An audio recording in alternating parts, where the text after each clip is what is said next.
Hey everybody, Tony D and Little Joan here with a screenwriter's rant on The Outfit, a movie that's kind of a gangster movie, but it's more about a guy who makes suits for gangsters.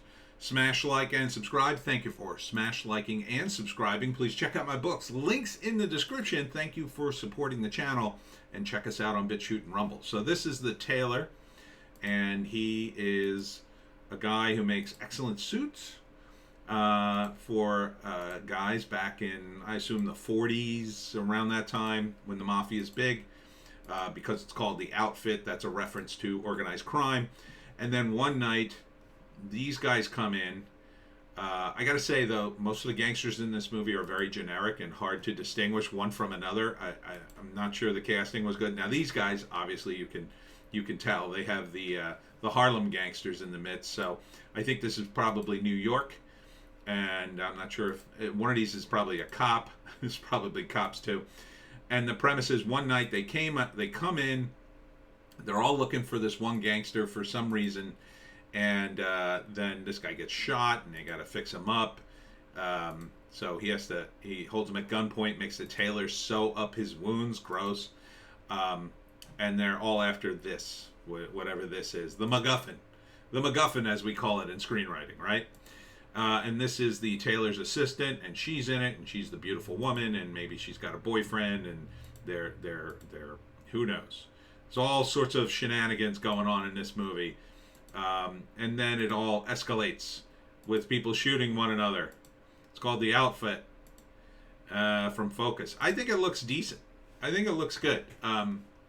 It's a good premise, I'll tell you that, because the premise of a guy who essentially has no power in the world of the mafia, having to deal with them, already puts him like on his heels, right? He's a main character who has zero power in the world of organized crime, except that he makes suits. He only has, in the world of organized crime, you only have protection if another made guy gives you protection, right?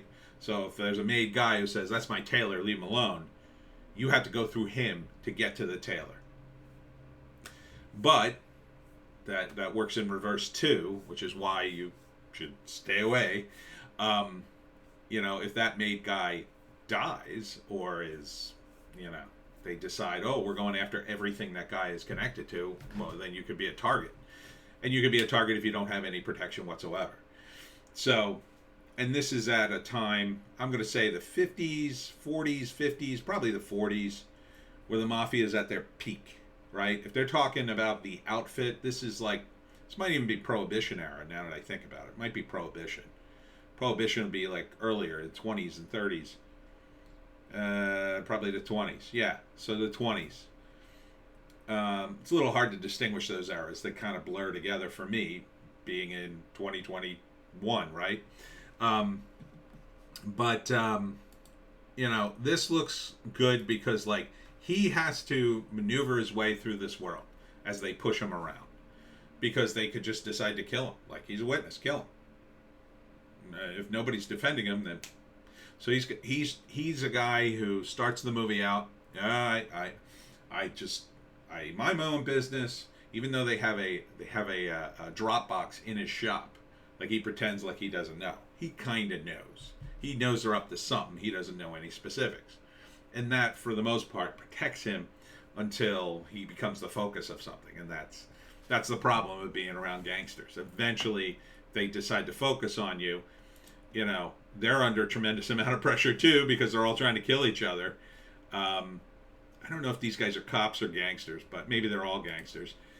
And obviously, somebody gets shot.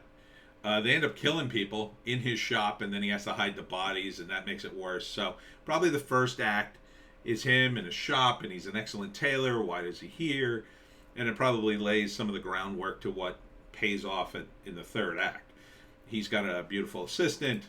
And then, second act, beginning of the second act, these guys come in and bring nothing but trouble. One of the guys ends up shot. He has to save him, even though he's not a doctor. He sews him up and pours alcohol in his wound. She's being held hostage, as you can see, and it just escalates from there. And then You have various mob guys keep coming in and out of the shop. So this set becomes, I think the whole movie's inside the tailor shop, right? So they go back and forth, and they're after something. He doesn't know what it is, and they end up killing each other.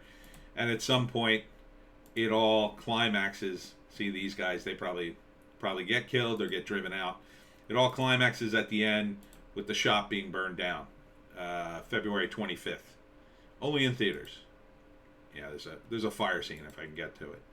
Oh, here he is after the bloody scene. I can't get to it. There's a fire scene, trust me.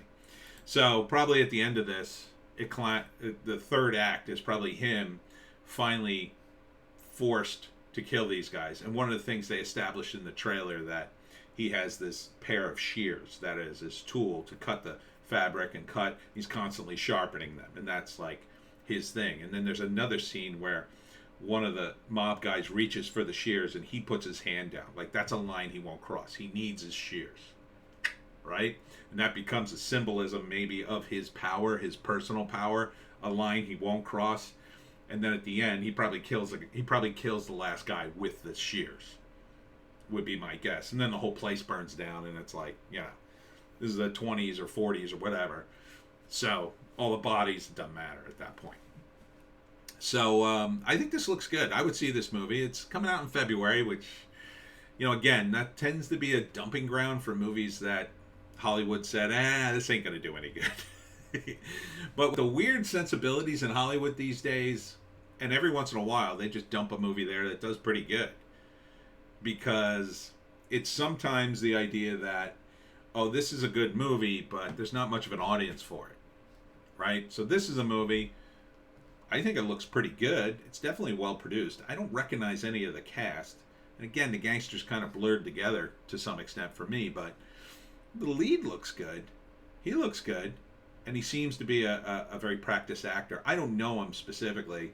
I'm sure I've seen him in something else, but can't remember him off the top of my head. So one of you out there probably go, oh my God, how do you not know him?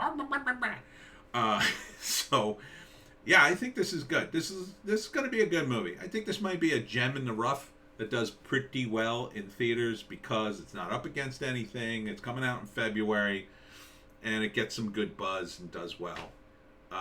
Definitely the trailer looks good. I'm intrigued by it. I would totally see this. And I might even go to the movie theater. I mean, in the middle of February? Yeah, why not? What else is there to do? And that's it for me, Tony D, and Little Joan. Check us out on Bitchute and Rumble. Hollywoke Hot Take and a News Blast. We'll see you tomorrow.